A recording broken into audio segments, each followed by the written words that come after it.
Hello? The most stubborn man I've ever met. Alice? Alice? Alan, I'm so afraid. Keeps me in the dark. Please help me. I look at you, Alan, and it's not you. Something else. Looking out from behind your eyes. Alice, I'm here. I'm so alone here. It's all gonna go to hell.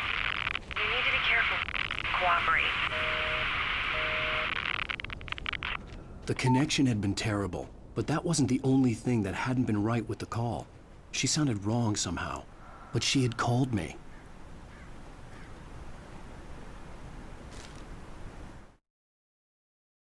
The pipe wrenched itself loose from the bridge's steel framework. Wrapped in darkness, it floated in midair, twitching. For a moment, I didn't understand what I was looking at. The heavy object lurched at me with impossible force. I threw myself out of the way, but just barely. When I turned my flashlight on it, it shook in a dark rage before it flew at me again.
I could see a railway bridge up ahead, and a warehouse of some sort on the opposite shore. I hoped I could find a car from there.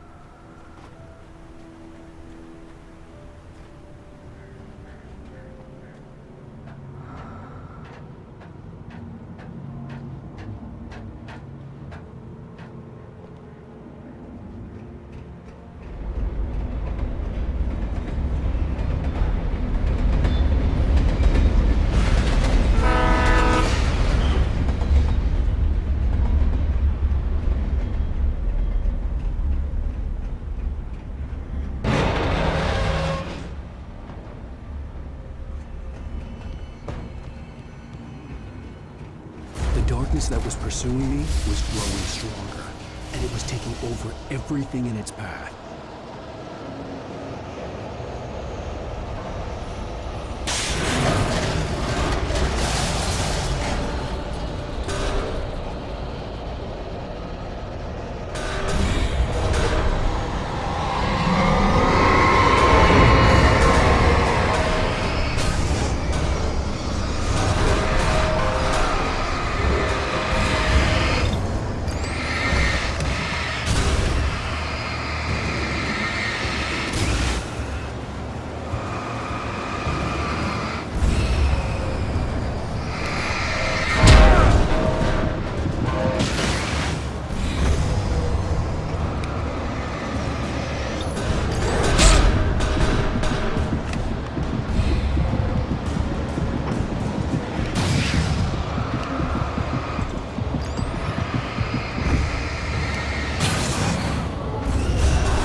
I slammed the door shut right in his smug face. He pleaded for me to open the door. True to form, the asshole actually thought I would obey. I had no sympathy left, no guilt either, not for him. I took a moment to savor the scream. I bet I had a smile on my face. It was all that I had time for. The dark presence was inside the lodge with me.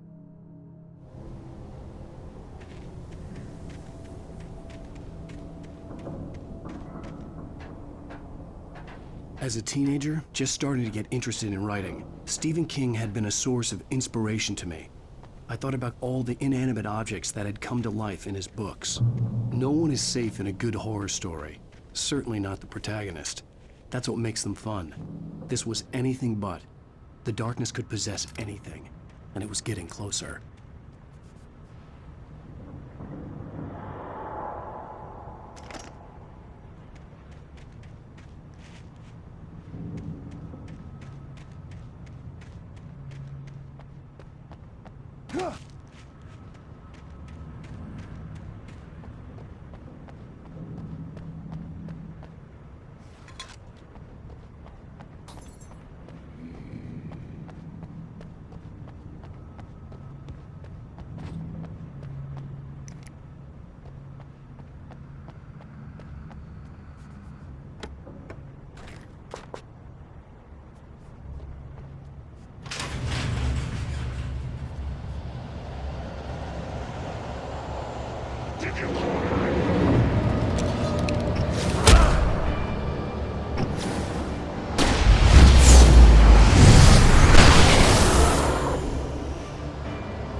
Take the facts of our existence for granted, unaware that they are merely a thin veneer of desperate self-delusion, covering a vast cosmos of madness and horror. All too often, the stars are right. In Night Springs. Tonight's episode, a family occasion. Journalist Alvin Durl's trip to study the local customs of an insular community in Night Springs has been less than successful. Until tonight. Well, I'm glad you changed your minds about this. Ancient customs, local mythology. My editor loves this kind of stuff. Well, Mr. Durlith, we don't want to feel like we're on exhibition. But you have demonstrated the seriousness of your intent. Oh, I am serious. Really, just do your thing. I'll stay out of your way and observe. Actually, I thought you could assist us. I'm afraid we are a man short. It would provide you with an intimate perspective. Could I really? Of course, Mr. Derleth. Well, I guess that's the least I... What would I have to do? Oh, here. Let me show you with a kiss.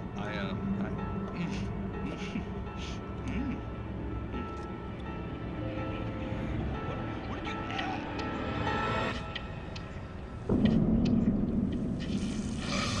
Oh, Mr. Dillon, you have well pleased Nixie Perka, the dweller in flesh. Your body shall host his 1,000 young, and all shall be glory.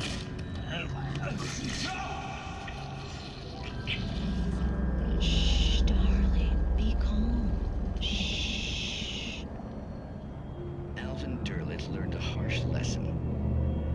If you go looking for mythology, it may come looking for you.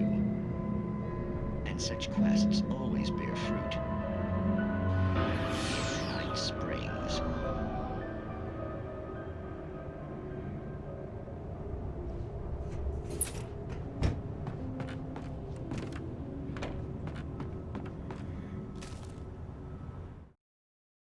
The darkness surged towards me, sucking everything loose from the ground into its depths, tugging at my clothes. I saw the flare the kidnapper had dropped and threw myself towards it just as I felt my feet leave the ground. The darkness embraced me with the force of a tornado. Somehow I managed to light the flare. The darkness roared and cast me away. I fell toward the dark waters of the lake far below.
I had never been this glad to see the sunrise. I had a couple of hours to get to the coal mine.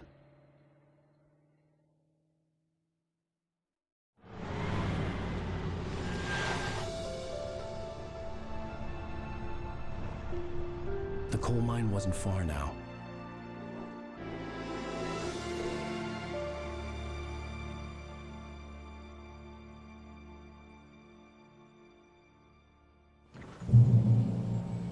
Today, I would meet the kidnapper, and he would give me Alice. I wouldn't give him any other choice. A drowning man will clutch at a straw.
This is Pat Main, and you're listening to KBF FM. Folks, I want to apologize for kind of abandoning you to that looping music track last night, but I was detained. You see, I encountered a big-shot G-man with an itchy trigger finger who could use a lesson in manners and a boot in the ass. Not necessarily in that order either. Now, folks, I know I'm not being very informative here, and I apologize for that. I really should just keep quiet, but I'm just so peeved right now, because some people just shouldn't be carrying badges. And I'm just glad that our Sheriff Breaker was there to straighten things out. And if someone I met last night is listening, let me just say, I'm sorry if my mouth got you in trouble. I'm pretty sure you're not the bad guy here. Godspeed, son. I hope you know what you're doing. Now, on a lighter note, I'll be talking to Dr. Nelson all morning. But first, a little music.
Welcome back to KBF FM.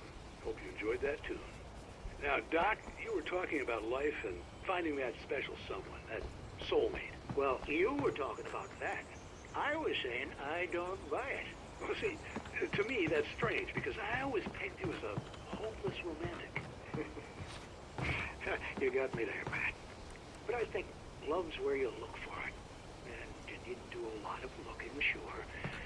But the idea that there's that one special person out there for you, and if you miss that chance, it's gone forever, and you're forever incomplete. I mean, isn't that depressing?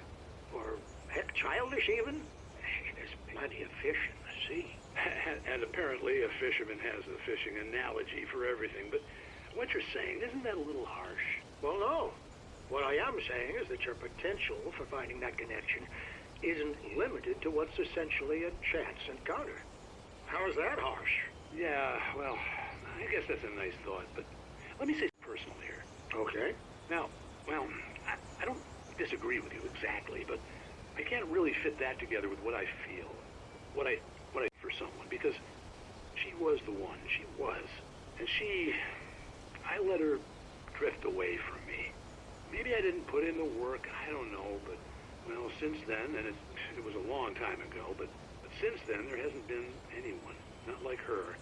And I'm not saying I dwell on her or haven't moved on. I like my life. I'm not living in the past, but I do miss the way she completed me. You can't argue with the heart, Pat. I'm sorry, folks. I had kind of a scary experience last night, and let's just say it's shaken a few things loose.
Mott, spying on the writer on the ferry had been a disappointment. His boss had made Wake out to be something special, but Mott hadn't been impressed. He'd gotten a good long look at the wife, though, and he liked what he saw. Mott had fantasized about goading Wake into a fight, but it hadn't happened. Still, he'd get his chance to see if the writer had anything in him. He'd been promised as much.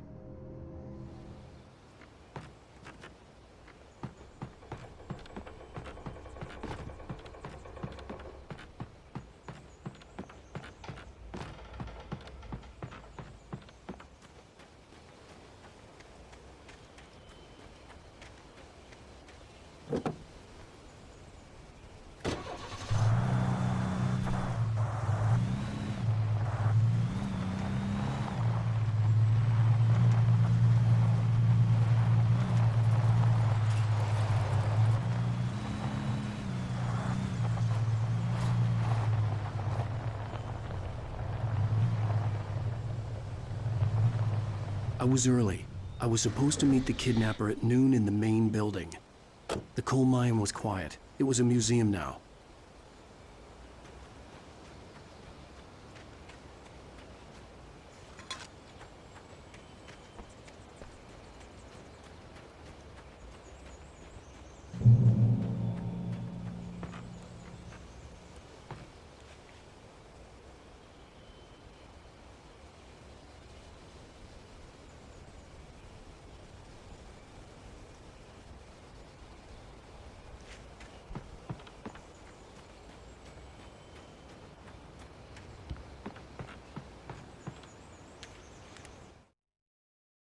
With Nightingale gone and the night wind blowing in through the broken studio window, Maine stared at Sarah.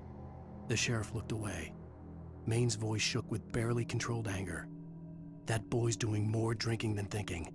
I hope you know what you're doing, Sarah. He's got a sickness in his eyes. You take my word for it. He wants Wake for a reason, and it's not for anything good.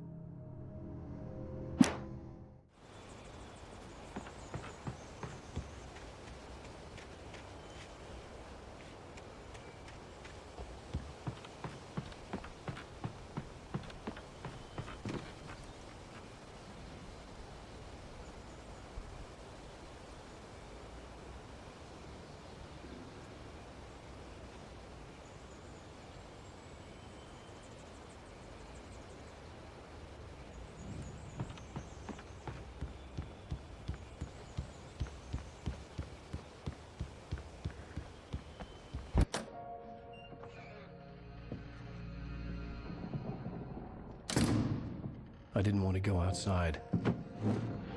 Cops had to be looking for me. The noon sun turned the place into a sauna. The day dragged on. Different scenarios ran through my mind. Ways of how I'd torture the kidnapper to get Alice back. Or the different horrible things he could have done to her. I imagined her dead. I had no way of knowing she was still alive. It was killing me. I was running on blind hope. It was all a waste of time. The bastard never showed up.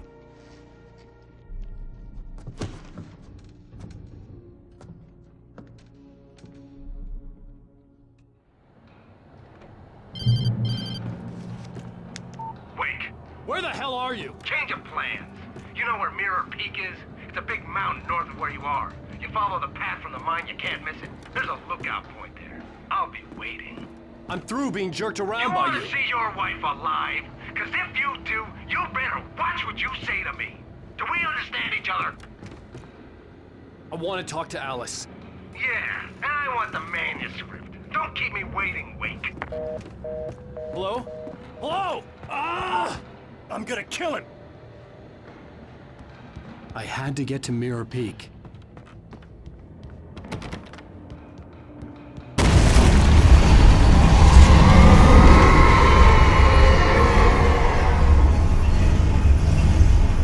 It was close, maybe closer than ever before.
When Thomas Zane fell for Barbara Jagger, it happened fast. She was young, vibrant, and beautiful, full of life.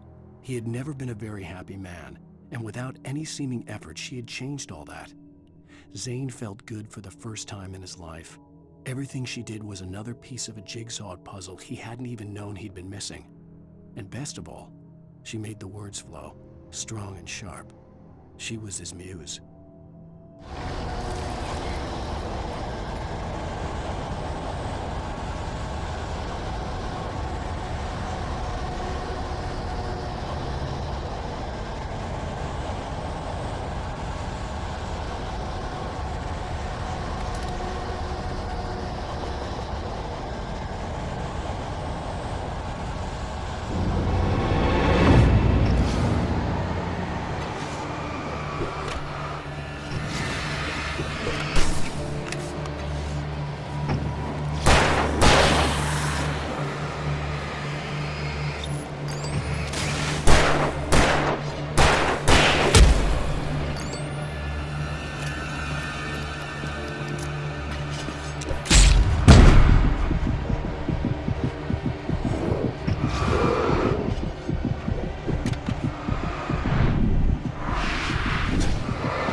The only way to reach the hillside ahead was to go through the building. I had to find a way to avoid electrocution.